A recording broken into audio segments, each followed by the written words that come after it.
Shalom, shalom. This is Brother Amor Makar back with another lesson, giving all praises, honor, and glory to Yahweh Bashem, Yahweh Shai, Bashem Makar Dash. As always, double honors to our beloved apostles and elder bishops of Great Millstone, who rule well, our teachers, the true leaders of Israel. Peace, blessings, and salutations to the elect, and also to the great multitude destined to be saved by Yahweh Shai upon his return, man. And I want to get into, in regards to the return of Yahweh Shai, in regards to, the things that are about to go down before that, man. We need to be ready. We need to be ready for the Yahweh Shai's return as much as possible. And we've been given the tools, or I should say we've been given the information and the wisdom to know, right? When around about, that's nobody knows the day, not even Yahweh Shai, except the Heavenly Father, man. But we're gonna be able to read the signs, right, to understand when it's near that time. But we have to be prepared. We have to prepare ourselves spiritually, in order to make it to that day, man. So let's just jump right into it, man. Ain't gonna be nothing too deep about this, but it is, but it is deep, man. It is really deep, really. Because the understanding of what's about to go down, the world doesn't get it. The world doesn't know what's going on. Everyone can talk about end times, and they don't really know what that is. They don't really know what the end times are, man. They talk about it as if it's mythical, it's biblical proportions, but they don't really know what that means when they say that. They've all heard things and seen movies in regards to the scriptures, but they don't believe it. That's the difference. We know it to be true. Let's read this. Habakkuk 2:1. It says, "I will stand upon my watch and set me upon the tower, and I will watch to see what he will say unto me, and what I shall answer when I am reproved." That's we're watchmen, man. Right? We're out here. We're clocking the signs, and we're delivering the warnings, right? And only the elect are going to heed the warnings. Nobody else is, and that's just the way it is, man. So we give thanks and praises to Yahweh Shai for giving us the opportunity to use the knowledge that he's been giving us and awaken us up to this truth, man, in order to save ourselves. Well, we can't save ourselves, I shouldn't even have said that. In order to give ourselves a hope. That's what I should say. Alright. It says, "And the Lord answered me and says, write the vision and make it plain upon tables, that he may run and read it." So write the vision and make it plain, right? So the vision's been written, but we're making it plain now. Like, no ordinary Joe can pick up the Bible and just understand what it's trying to tell them, man. Because it's not for everybody in the first place, right? But it says what? That he may run and read of him, meaning what? He may escape, right? He may escape the perils that are coming, man, and that ultimate destruction in World War III, because that's a fact. That's coming, man. Amongst a multitude of plagues and a multitude of prophecies. It says, "For the vision is yet for an appointed time, but at the end it shall speak and not lie." So at the end, meaning it's going to show itself. The vision will be seen, because all the things that were spoken about in the scriptures, right, will come to fruition. They will come to light. They will manifest, right? It says, "Though it tarry," meaning though it is not, approaching, fast or soon. It says, "Wait for it, because it will surely come. It will not tarry." So, it might seem right now that it's a way off for these things to start going down, but before you know it, they will be upon us. Jacob's trouble, the MOTB, World War III, famine, pestilences, diseases, race wars and riots in the streets, just mental times, man, are going to be coming, man. Alright? I read that again. It says, for the vision is yet for an appointed time, meaning that the vision that has been given is not for now, but there's going to be a time where it will, like I said, manifest, and it will be understood, right? But at the end it shall speak and not lie, though it tarry, wait for it. Right? So don't lose patience, because men have lost patience in this truth, man. Right? And ends up going back into the world. I mean, the Lord did that to them at the end of the day. So no point really you can't even get on them like that, because it's just they weren't meant to make it, right? But many have fallen out of this just out of sheer patience. Men have fallen out of it because of women. Men have fallen out of it because they want to pursue worldly careers. Men have fallen out of it because of all sorts of reasons, man. But one of the reasons is impatience. Right? This patience means to suffer, man.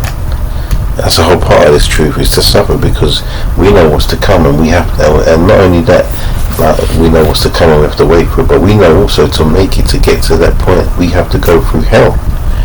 Right? The Lord is going to protect his elect, understand that. But it ain't going to be easy times, man.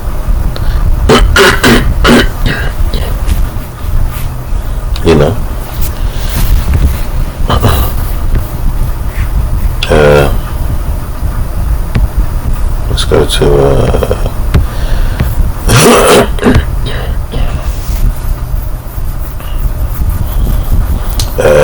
this is Matthew 24:1. It says, and Yahushua went out and departed from the temple, and his disciples came to him for to show him the buildings of the temple. And Yahushua said unto them, see ye not all these things? Verily I say unto you. And I don't know, it's like I'm just wondering why it doesn't show this in red. Because if it was just on the app, it would show that in red. I wonder if I could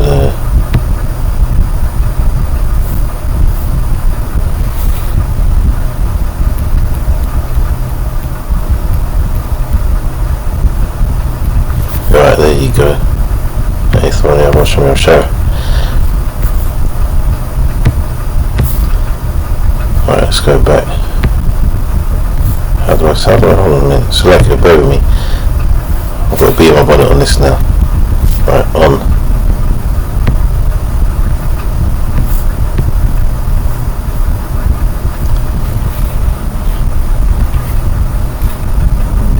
Right, okay. Now.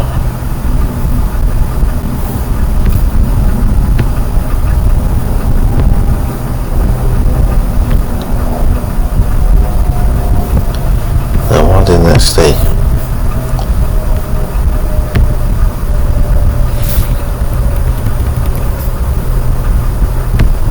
Is it this?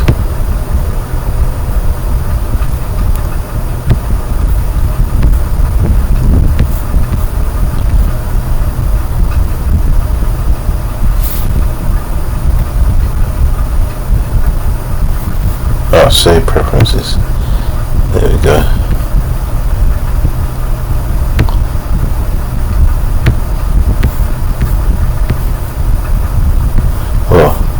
Try it, and let me just see that. I know this is dragging this out, but I need to do it right. So maybe if I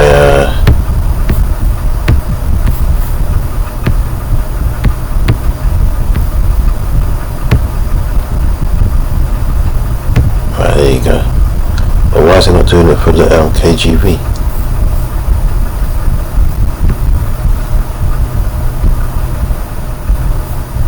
Right, let's go to, right, let's anyway, whatever.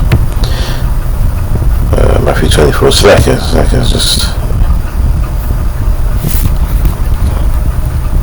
it does it on this, but it doesn't do it on this.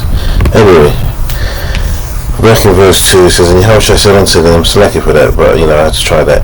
It says, see ye not all these things? Verily I say unto you, there shall not be left here one stone upon another that shall not be thrown down. Right? So that same thing, like when you look out the window and you see the buildings and the infrastructure and all the structures that's been built by, whoever, the powers in this kingdom, the leading powers, the governments or whatever, the councils, whatever you want to call it, all the statues and all these things, monuments and that's all going to be taken down, man. It's all going to come down, right?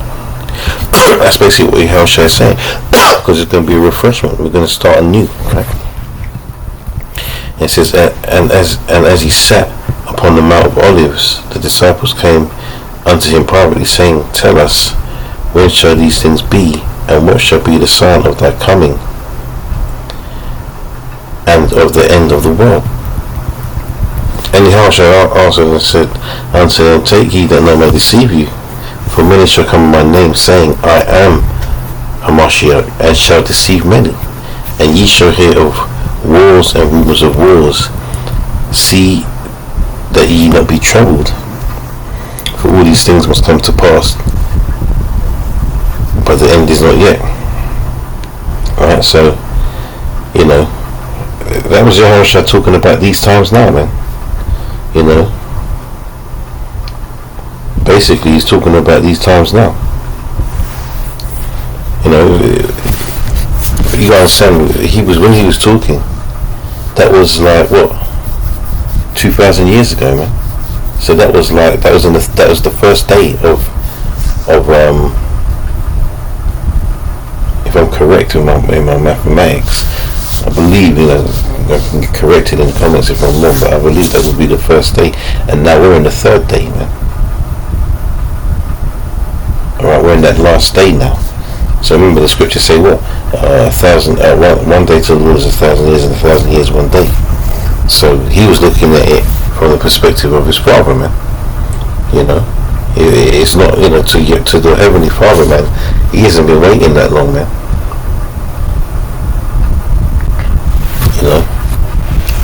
Carry on, it says, verse 7, For nation shall rise against nation, and kingdom against kingdom, and there shall be famines and pestilences and earthquakes in diverse places. All these are the beginning of sorrows. Right? Here we go. And they shall deliver you up to be afflicted, and shall kill you. And ye shall be hated of all nations for my name's sake. So this is one of those things, right? Prepare yourself, man. Let's just say it comes into that time where it's all coming on top for the prophets, man. There's nothing wrong with having a sort of an idea of what you might do given the opportunity. Ain't nothing wrong with preparing. Doesn't mean you're going to be able to go through what your preparations were, because the Lord might not have it that way. But it pays to be diligent. It pays to be it pays to prepare, man. Have you thought of where you might go for refuge, man? Right? To hide out from the evils and from the wicked forces that are going to be trying to hunt down the prophets, man. Because we're going to be public enemy number one, man. Because we're going against everything that this world wants to maintain. We're against it, man. Now we want it to go down, man. We want Yahushua to throw it down, man. And that's the whole idea. That's what we want. We want the kingdom, man. And we can't have it while this one's still reigning. It says, "Ye shall be hated of all nations for my name's sake." And Israelites as a whole, anyway, regardless of whether you're in the truth or not, already are. We are hated, man. Of all nations, man. Psalms 83 tells you that. Right? It says, "And then shall many be offended, and shall betray one another, and shall hate one another. And many false prophets shall rise, and shall deceive many. And because iniquity shall abound, the love of many shall wax cold. But he that endureth to the end, the same shall be saved." Yeah, so because of iniquity shall abound, the love of many shall wax cold. Man, it's evil times, man. But people are already moving like that. We're in a wicked society. People don't care about anybody anymore. It's looking up for number one completely. Nobody cares about anybody, man. I'll tell a brief story that happened maybe a week or two ago. I was on my way to work, and there's a particular area that there's a mental hospital, for want of a better description, and sometimes you see the people that they let out early in the morning on the streets, doing all sorts. And there was a I'll tell the story properly. So I was on the bus and I heard some screaming, but the screaming didn't sound like normal screaming. It sounded like almost like it wasn't real screaming, like as if a child was screaming, right? But they were pretending to scream, like they play screaming, for want of a better term. So, I didn't think anything of it. I thought it was someone that was out early morning with their child or something. Anyways, a couple of people looked out the window, they didn't really react. So I thought, it's nothing. Anyway, by this time I'm intrigued. So the bus is turning the corner, whereas I could see what was going on. And there was a so-called black woman, very young, not very young, but young, she looked young. And she was walking up and down barefoot with no bottoms on, meaning no panties, no trousers, nothing on the bottom half, so naked from the bottom down, and she had like a vest top on or something like that, and she was holding, like covering her front and her back with her hands, but she was the one that was doing the screaming, man. And I don't really want to tell, but I have to tell you the picture, man. As the bus pulled her out, she was urinating, basically in her own hands, man. It was like, and it hurt me, man.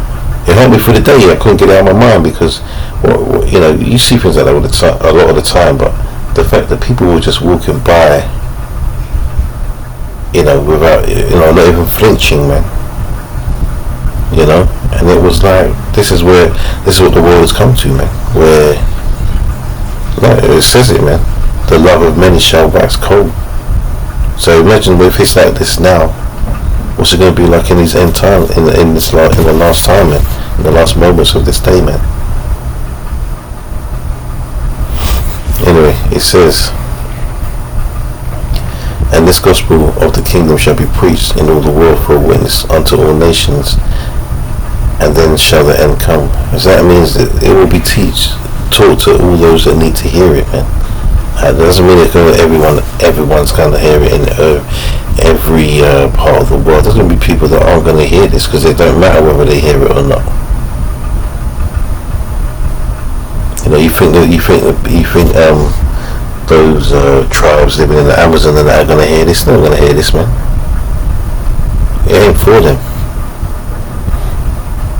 They're out there eating monkeys and being cannibals, and that's not all of them. I'm generalizing, but this gospel was not going to be heard by every person. That doesn't mean that. And I remember Christians used to teach that everyone on earth will hear the word. No,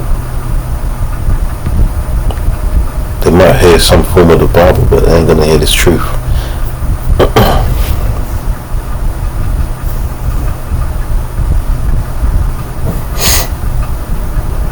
So yeah, we got to be prepared, be preparing ourselves,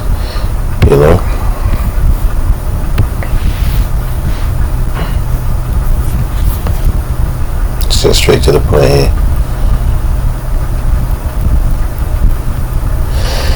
So Philippians 2:12 says, wherefore my beloved, as ye have always obeyed, not as in my presence only, but now much more in my absence, work out your own salvation with fear and trembling. So that's the preparation, man.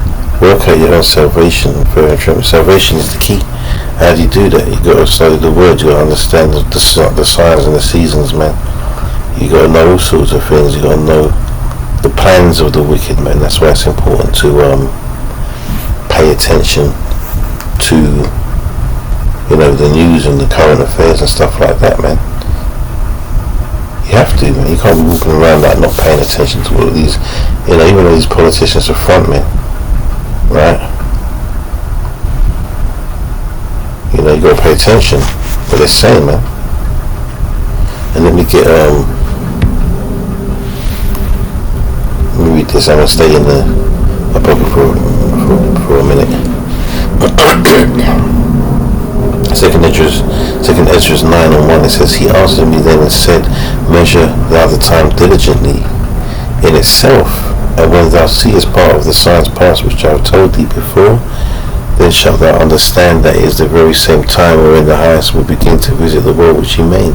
So what did it say there? It said, measure thou the time diligently, man, in itself. So while you're measuring the time, what are you supposed to be doing in that time, man? Getting ready, man. You have to be meditating on these things, man. You have to be able to imagine what's going to happen, man. Because we've been told what's going to happen, so we can all envision how it's going to go down, how the future is going to look according to what we've been told in the scriptures, man. Alright? So you should be meditating. If you're in this, if you're not thinking about those times, man, every day, then you know, I don't know what to tell you, man. Verse 3 says, therefore when there shall be seen earthquakes and uproars of the people in the world, then shalt thou well understand that the Most High spake of those things from the days that were before thee, even from the beginning. And like I said, Yahushua was speaking on that, you know, way back, man. This is for, like, all that is made in the world have a beginning and an end, and the end is manifest. Yeah. So when, you know, the end, we're in the end, man. We're in the end. We're not like waiting for the end to come. We're in it. It's just building up to that penultimate day of destruction.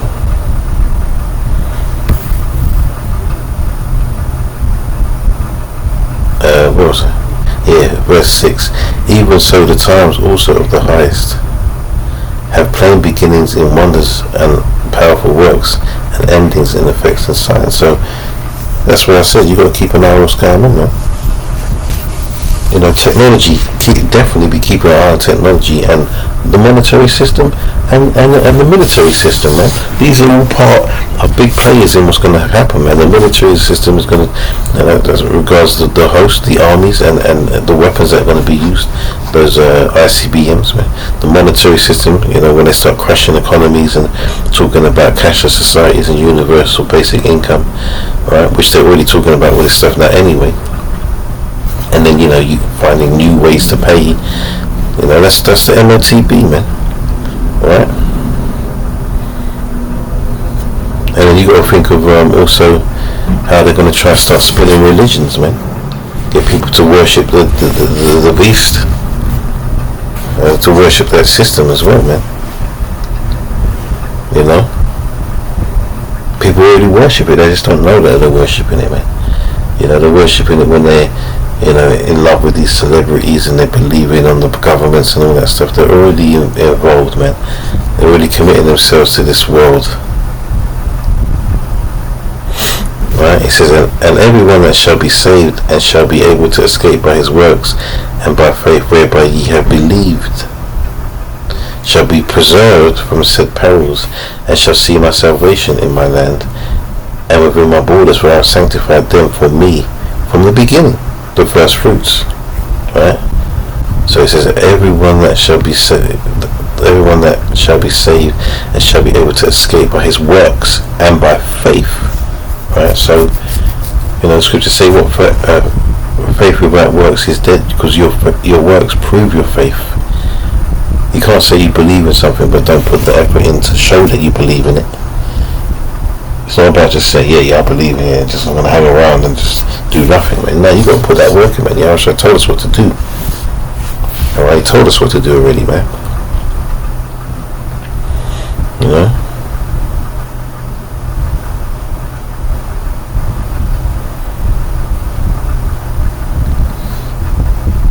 You know, we got to prepare ourselves for the MOTB. Right? In fact, I was going to get something else. What was I going to get now?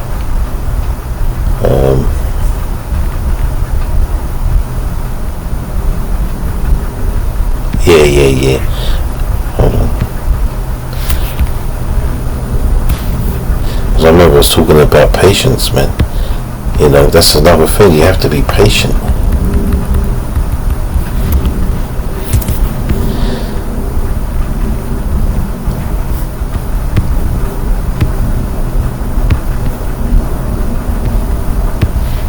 patience is important, man. Because we're hanging around right now. We're just hanging around, just doing the work and just waiting for the world to change, man. This is Sirach 2 and 14. It says, "Woe unto you that have lost patience, and what will ye do when the Lord shall visit you?" Right? Because you're going to be stuck, man. You're going to be out of this truth because you couldn't hold on, right, for whatever reason. And then your punishment is going to be tenfold, man. Because you had it in the palm, man. All you had to do was stay faithful and do the work, and that's it. I know I'm making that sound easy, but what else do you have once you understand this truth, man? Going back into the world isn't an option, not for me. I'm more worried about, at that point, I'm more worried about what the Lord's going to do to me, let alone, not making it into the kingdom the right way.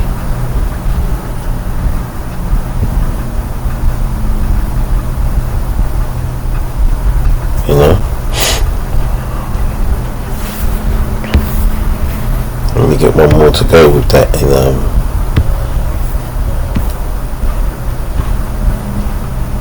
where am I going?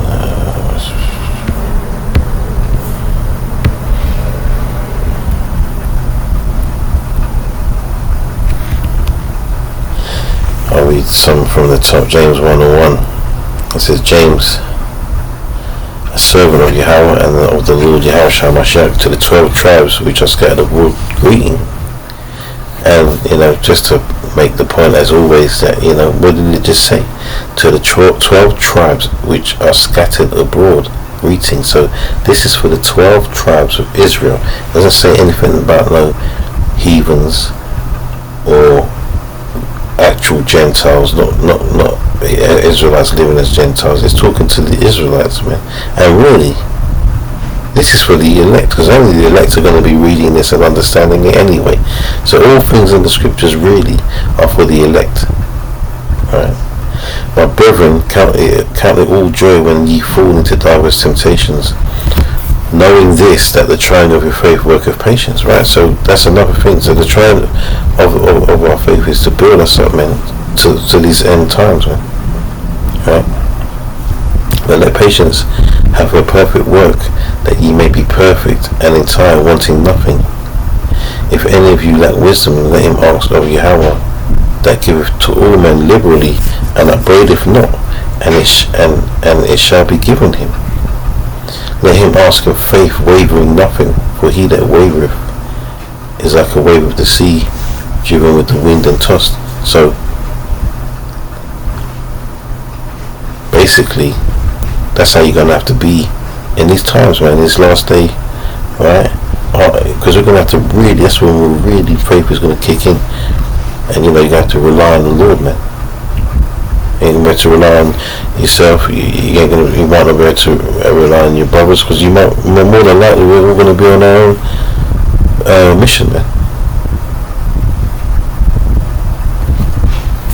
And it says, for let not that man think that he shall receive anything of the Lord. Yeah, if you're not asking with boldness, man, in belief that it's going to come to pass, what are you doing?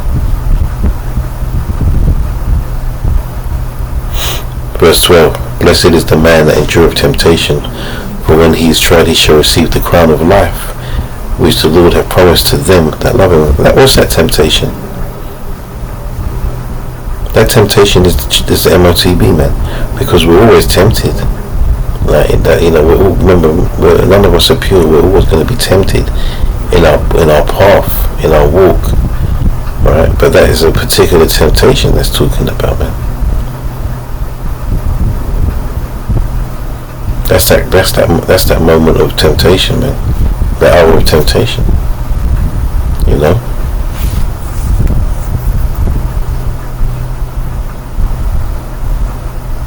So we have to really, get our minds right, man. Because it's coming, man. It's coming, and we got to, just be ready. So yeah, I think I'll close out on that. You know, in fact, let me just get